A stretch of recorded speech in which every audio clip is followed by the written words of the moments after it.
Hello everyone, स्वागत है आपका अपने यूट्यूब चैनल पर। आज हम इस वीडियो में बात करेंगे हुमायूं ब्लड से संबंधित टॉप 30 प्लस क्वेश्चंस की, जो आपके आने वाले एग्जाम्स के लिए काफ़ी इम्पोर्टेंट साबित होने वाला है। जैसा कि आप मुझे जानते हैं, मैं हूं अजय कुमार। और चलिए देर नहीं करते हैं और वीडियो को शुरुआत प्रश्न से करते हैं। हुमायूं ब्लड से रिलेटेड आपका पहला प्रश्न है, करा कि मानव रक्त समूह की खोज सर्वप्रथम किसने किया था? तो इसका जो राइट आंसर होगा वो होगा कार्ल लैंडस्टीनर ने सन 1900 ईस्वी में मानव रक्त समूह की खोज की थी। कब की थी? 1900 ईस्वी में। और इस कार्य के लिए सन 1930 ईस्वी में इन्हें नोबेल पुरस्कार से भी सम्मानित किया गया था। आपका दूसरा प्रश्न है, करा कि एक स्वस्थ मनुष्य के शरीर में रक्त की कितनी मात्रा होती है? तो इसका जो राइट आंसर होगा वो होगा शरीर के वजन का कुल 7% जो है रक्त होता है। उसके बाद नेक्स्ट प्रश्न की ओर चलते हैं। आपका तीसरा प्रश्न है, करा कि एक वयस्क मनुष्य में रक्त का औसत आयतन कितना होता है? तो इसका जो राइट आंसर होगा वो होगा 5 से 6 लीटर जो है औसत आयतन होता है।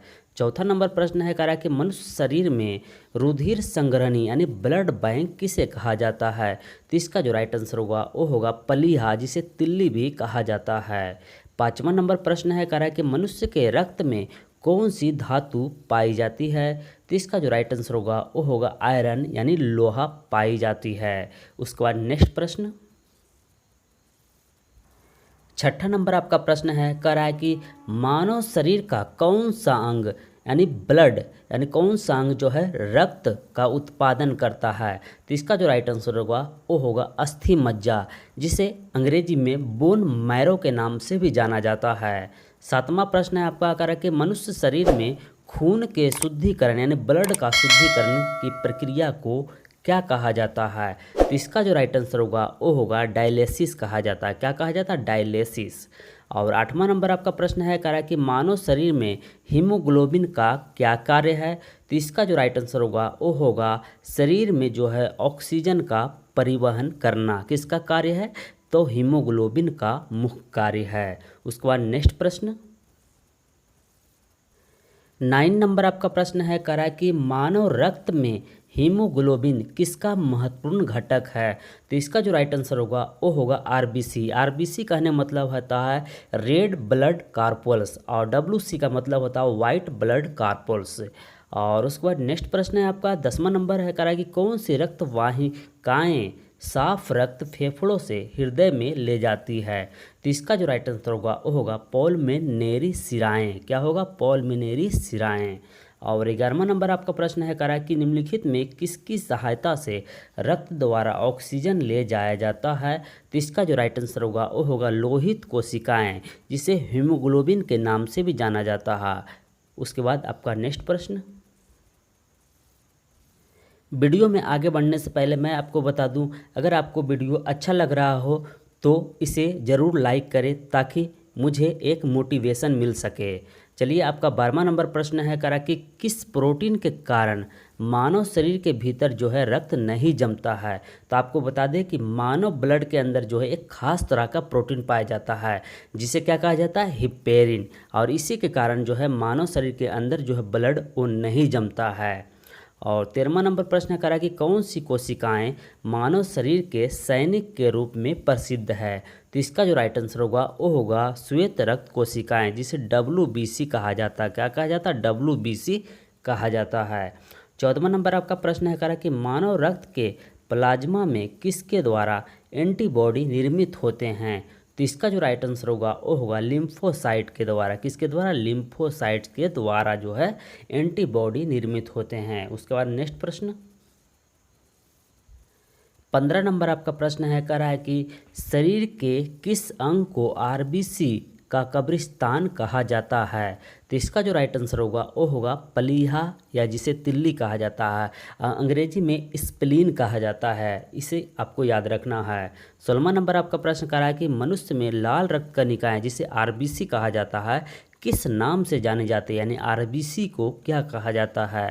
तो इसका जो राइट आंसर होगा वो होगा इरिथ्रोसाइट्स। क्या कहा जाता है? इरिथ्रोसाइट्स कहा जाता है। 17 नंबर आपका प्रश्न है, कह रहा है कि मानव लाल रक्त कण का जो है जीवन काल कितना होता है, यानी आरबीसी का जीवन काल कितना होता है?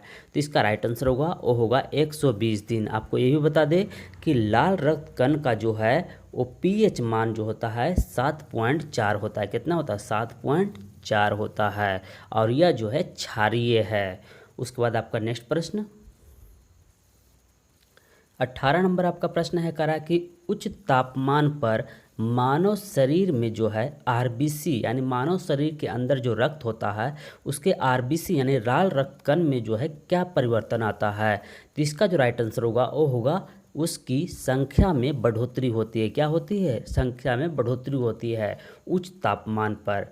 और 19वां नंबर आपका प्रश्न कर रहा है कि श्वेत रक्त कणिकाएं जिसे डब्ल्यूबीसी कहा जाता है का क्या कार्य है? तो इसका जो राइट आंसर होगा वो होगा रोग प्रतिरोधक क्षमता को बढ़ाना या धारण करना।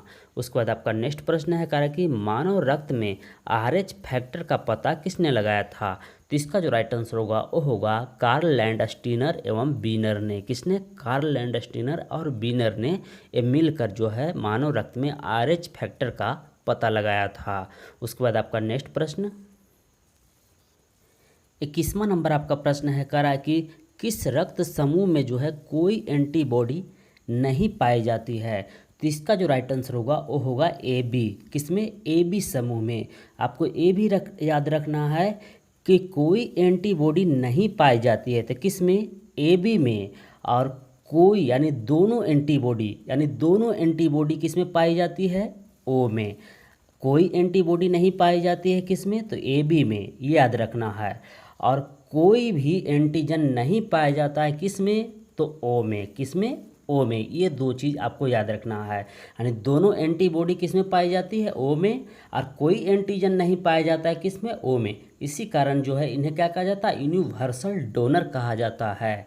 उसके बाद आपका 22वां प्रश्न करा कि आरएच फैक्टर का संबंध जो है किस जानवर से यानी किस जंतु से है? तो इसका जो राइट आंसर होगा वो होगा बंदर से है। 23वां प्रश्न करा कि मनुष्य में रक्त परिवहन तंत्र की खोज जो है किसने किया था? तो इसका जो राइट आंसर होगा वो होगा विलियम हार्वे ने किया था। किसने किया था? विलियम हार्वे ने किया था। उसके बाद आपका नेक्स्ट प्रश्न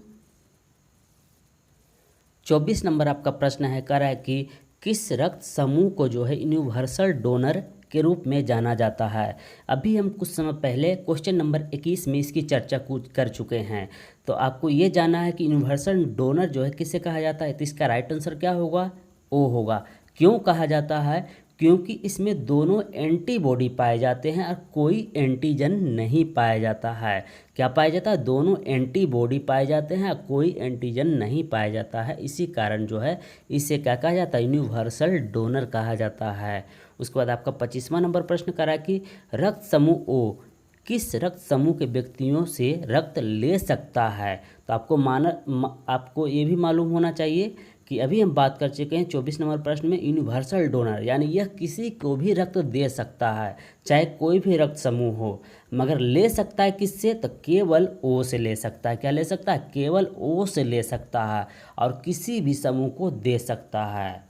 उसके बाद आपका 26 नंबर प्रश्न है, करा कि रक्त समूह ए बी को सार्वत्रिक आदाता यानी यूनिवर्सल एक्सेप्टर कहा जाता है। क्यों कहा जाता है? क्योंकि इसमें एंटीबॉडी का क्या होता है? अभाव होता है। क्या होता? अभाव होता है। उसके बाद आपका नेक्स्ट प्रश्न है 27वां नंबर आपका प्रश्न है, कह रहा है कि मानव रक्त में डब्ल्यूबीसी की कौन सी किस्म जो है सर्वाधिक पाई जाती है? तो इसका जो राइट आंसर होगा वो होगा न्यूट्रोफिल्स। क्या पाए जाते हैं? न्यूट्रोफिल्स डब्ल्यूसी में सबसे अधिक पाई जाती है। 28वां नंबर प्रश्न करा कि मानव रक्त में उपस्थित डब्ल्यूबीसी का जीवन काल कितने दिनों का होता है? तो इसका राइट आंसर होगा क्या? 2 से 4 दिनों की होती है। कितनी होती है? 2 से 4 दिनों की होती है। 29वां नंबर आपका प्रश्न करा है कि गर्भावस्था में लाल रक्त कण यानी आरबीसी का निर्माण जो है कहाँ होता है? तो इसका राइट आंसर होगा क्या? लीवर, जिसे यकृत कहा जाता है। और ऐसे आपको मालूम है कि लाल रक्तकण का निर्माण कहाँ होता है, वो होता है अस्थि मज्जा में। मगर गर्भावस्था में लाल रक्तकण का निर्माण कहाँ होता है, लीवर, जिसे यकृत में कहा जाता है। उसके बाद आपका नेक्स्ट प्रश्न 30वां नंबर आपका प्रश्न है, कह रहा है कि मानव रक्त के रक्तदाब को किस यंत्र से मापा जाता है। तो इसका जो राइट आंसर होगा वो होगा स्फिग्नोमैनोमीटर से। किससे? स्फिग्नोमैनोमीटर से। और 31वां नंबर आपका प्रश्न है, जो लास्ट प्रश्न है इस वीडियो का, मानव रक्त यानी ह्यूमन ब्लड जो है किस प्रकार का उत्तक है, जिसे टिश्यू कहा जाता है। तो इसका जो राइट आंसर होगा वो होगा संयोजी उत्तर यानी तरल संयोजी उत्तक है। क्या है? तरल संयोजी उत्तक है। अगर आपको वीडियो अच्छा लग रहा हो तो इसे लाइक करें और ज़्यादा से ज़्यादा शेयर करें, ताकि उन लोगों को बेनिफिट्स हो सके जो किसी भी प्रतियोगिता परीक्षा की तैयारी कर रहे हैं। चलिए मिलते हैं फिर से नेक्स्ट वीडियो में, तब तक के लिए थैंक्स फॉर वॉचिंग।